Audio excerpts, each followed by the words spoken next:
So hey guys, in this video, we're going to be talking about how you can get a full ride to a competitive major like computer science. I did bring on someone who did get a full ride in computer science.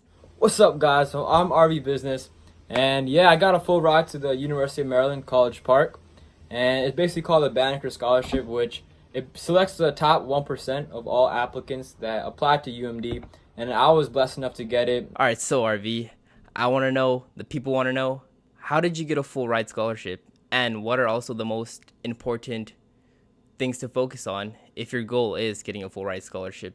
All right, Trent. So the two biggest factors in terms of stats has to be SAT and GPA. If you don't have a competitive SAT score or a competitive GPA, the chances of you getting a full ride are basically 1%, if not 0%. When I applied to the University of Maryland, I had an SAT of 1540 with the 800 math and 740 English, and my GPA was a 4.0 and my QPA was a 5.58, I think. So those were my stats when I applied for my full ride. So if you're going to try to get a full ride, make sure you have competitive SAT and a competitive GPA. Otherwise, when you're going against these gladiators of like students, no one's going to look at you, right? Because if you don't have those high scores, the college will just cast you aside and probably put you to either no aid or just financial aid only. Yeah, so stats are obviously important, but they're not everything. There's this one other thing that I personally think it's even more important than stats, and that is extracurriculars. So it's actually funny that you mentioned that because the way I look on it is, for example, from my personal experience, what happened was once you're scouted based on your SAT and GPA, you actually get an interview. And during that interview, the University of Maryland, they only asked me about my extracurriculars. They did not care about my SAT nor even mention my GPA. So some of the things they asked me, for example, were what were my hobbies, what were my interests, what clubs that I participated in that reflected those hobbies and interests. So I can give you a quick example. One of the things they asked me was, what is one of your favorite hobbies? And I told them I love playing soccer. And then I made sure I mentioned in my high school, I played varsity soccer for 3 years. And my senior year, I didn't because of a huge workload and some other factors. And they were saying, oh, that's really interesting. Then they asked me what are some other things. And then I was like, I like anime. And I actually got lucky because my interviewer, he was a big anime fan too. So he said, oh, really? What's your favorite anime? And then I told him Naruto, right? So I'm a nerd, kind of, right? So then he asked me, oh, did you like pursue that in any type of way? Do you just watch for fun? And that's when I talked to him about I actually started a YouTube channel based on Naruto, and I grew that to over 10,000 subscribers and all that.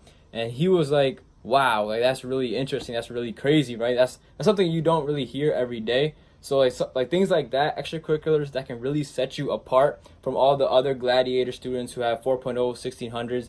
That's what's gonna get you the full ride. Because for UMD, for UMD specifically, the people who get called to the interview get only half aid, and if you pass their interview and get selected as like a full ride students, that's when you actually get the full ride. And if I'm correct, I think only maybe less than 100 students were able to get the full ride out of 40,000 students, in the entire school. So that's pretty crazy.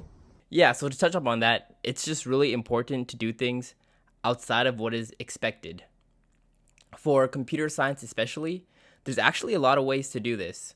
For example, if you want to create an iPhone app, an Android app, a web app, you have the tools to do that. You have a laptop, you have the same equipment that professionals use. So there's no reason that you, in high school, as a student, can't be making these amazing things. Another thing that appeals to colleges especially is if the things that you make have a purpose. For example, if you create an Android app that in some way helps the homeless population or orphans or whatever the fuck makes you look like a good person, then you should make things like that. It'll set you apart from everyone else. Another thing you could do is if you don't have an idea or if you don't want to take the initiative to start your own, you can reach out to nonprofits. You can send them an email, you can find them through family, friends, and you can tell them, hey, I'm a student, I want to major in computer science, I can make an app for you guys. I can help you guys with a website. And just the fact that you're reaching out to a nonprofit and creating something for them, that looks really good on your application to colleges and also for scholarship for colleges. Now, Trent, what you said is 100% accurate, but another thing that we have to focus on is the choice of college. Let's be honest, unless you're the person who cured cancer, right? you're probably not getting a full ride to Harvard, Yale, or any other top universities. So if you're trying to get a full ride, you should really aim for colleges that aren't all the way in terms of like Ivy League or like MIT, Stanford, but colleges that are still pretty good in terms of merit, but are attainable and are attainable colleges that you personally can get into. Now, one thing I want to emphasize is that public universities are more generous in terms of giving full rides than private universities, because private universities are private for a reason, right? They want to basically take your money, and yeah, they give a nice education, they give a really good opportunities to you, but they're not gonna give you a full deal to come to them, right? Because they want the money out of you. But public universities, on the counterpart, they're more generous in terms of giving you full rides. They'll give you aid, they'll give you half rides in terms of like you basically get a half full ride, and they'll even give you full rides such as University of Maryland, I know University of Maryland, Boston County, University of Georgia, a bunch of universities all around the country. Yeah, that's an interesting point you bring up on merit-based scholarships. I think that's definitely one of the most important things to focus on, especially because you get them for just having a high SAT score or a high GPA. For example, University of Alabama, they offer, I believe, $25,000 a year if you have a 1490 or above on the SAT. The school that I go to, Arizona State, offers 16,000 or 17,000 now, I'm not sure, a year if you have a 1390 or above on the SAT. So you definitely need to look into merit-based scholarships, and you definitely need to get your SAT score up. Your SAT score matters a lot when it comes to scholarships. If you want to learn how to bring up your SAT, you could check out my video on the SAT, or you could check out RV Business's entire channel, link in the description, because he has a ton of great videos on how to bring up your SAT score. We're actually continuing this conversation over on his channel, where we're going to go in detail on how to improve